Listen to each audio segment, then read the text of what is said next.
नमस्कार, मेरा नाम डॉक्टर रिद्धि आर्या है और मैं निर्मल आश्रम आई इंस्टीट्यूट में एक रेटिना स्पेशलिस्ट यानी पर्दा रोग विशेषज्ञ के पद पर हूँ। आइए आज हम डायबिटिक रेटिनोपैथी अर्थात डायबिटीज़ या शुगर से पर्दे में होने वाली बीमारी के बारे में थोड़ा सा जानते हैं। जैसा आप सभी जानते हैं, डायबिटीज़ रक्त में शुगर की मात्रा बढ़ने से होती है और यदि यह अनियंत्रित मात्रा शरीर में अधिक समय तक रहती है तो इसका असर शरीर के अन्य अंगों के साथ साथ नेत्र ज्योति पर भी पड़ता है। तो हम समझते हैं कि डायबिटीज़ या शुगर किस तरह से हमारी नेत्र ज्योति को प्रभावित करती है। अनियंत्रित डायबिटीज़ से आँख के पर्दे में जो खून की नसें होती हैं उनमें रिसाव उत्पन्न होता है जो कि सूजन का कारण बनता है। इसके साथ साथ वसा का जमाव और बहुत छोटी छोटी पतली पतली दीवार की नई नसों का बनना भी होता है जो किसी भी समय फट सकती हैं और जिसकी वजह से पर्दे पर खून आ जाता है और रोगी को एकदम से दिखना बंद हो जाता है। डायबिटीज़ का रोग आँखों की दृष्टि को बाधित करता है और इसके कई चरण होते हैं। यदि बीमारी को प्रारंभिक चरणों में पहचान लिया जाए और इसकी चिकित्सा आरंभ की जाए तो नेत्र ज्योति को बाधित होने से रोका जा सकता है।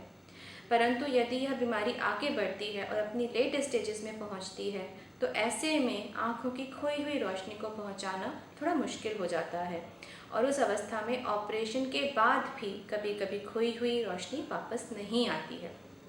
अतः यह आवश्यक है कि डायबिटीज़ को नियंत्रण में रखा जाए और समय समय पर आँखों के पर्दे की जांच कराई जाए। अब आगे बढ़ते हैं और जानते हैं कि प्रारंभिक चरणों में हमें पर्दे की सूजन को कम करने के लिए क्या तरीके अपनाए जा सकते हैं। एक रेटिना स्पेशलिस्ट यानी कि पर्दा रोग विशेषज्ञ आपके पर्दे की जांच करते हैं और यदि उसमें सूजन होती है तो वह आपको लेज़र या इंजेक्शन की एडवाइस देते हैं। ऐसे में आपको अपने खून की जांच नियमित रूप से कराते रहना चाहिए और अपने पर्दा रोग विशेषज्ञ को दिखाते रहना चाहिए। यह जांच समय समय पर की जाती है और पर्दे में सूजन की स्थिति को नोट किया जाता है। यदि आँख की बीमारी ज़्यादा बढ़ जाती है, पर्दे में खून आ जाता है या फिर उसमें खिंचाव उत्पन्न हो जाता है, तब उस अवस्था में ऑपरेशन के द्वारा उसको दूर करने का प्रयास किया जाता है। परंतु यहाँ यह ध्यान देना चाहिए कि ऐसे में आँख की पूरी तरह से रोशनी वापस नहीं आती है और इलाज भी लंबा चलता है।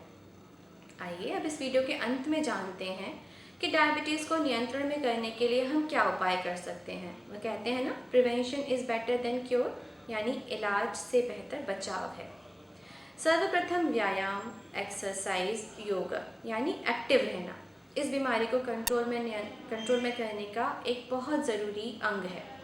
हम अपने वज़न को कंट्रोल में रखें और किसी भी फॉर्म में व्यायाम करें। दूसरा है खान पान। मधुमेह को नियंत्रित करने के लिए अपने खान पान को नियंत्रित करना बहुत ज़रूरी है। अधिकतर यह भी देखा गया है कि ब्लड प्रेशर, कोलेस्ट्रॉल और डायबिटीज़ एक साथ चलते हैं और इन सभी रोगों से होने के जो दुष्परिणाम हैं वह आँखों पर भी देखे गए हैं। तो इन सभी आँखों के रोग या शरीर में और अन्य अंगों के रोगों से बचने के लिए अपने लाइफ स्टाइल को मॉडिफाई करना, उसको चेंज करना बहुत ज़रूरी है। तीसरी चीज़ है दवाइयाँ। आप अपने चिकित्सक को, अपने डॉक्टर को समय समय पर दिखाते रहें, उनके द्वारा बताई गई जांचें कराएं और वो जो भी उपाय आपको बताते हैं, जो भी दवाइयाँ आपको बताते हैं, आप उसको नियमित तौर पर लेते रहें। अपने डॉक्टर की सलाह मानें और उनसे मिलते रहें। तो इसी के साथ मैं आशा करती हूँ कि इस वीडियो के माध्यम से आपको कुछ जानकारी हासिल हुई होगी डायबिटिक रेटिनोपैथी के बारे में और आप इसको नियंत्रण में रखने का भरपूर प्रयास करेंगे, क्योंकि स्वस्थ जीवन ही सुखी जीवन है।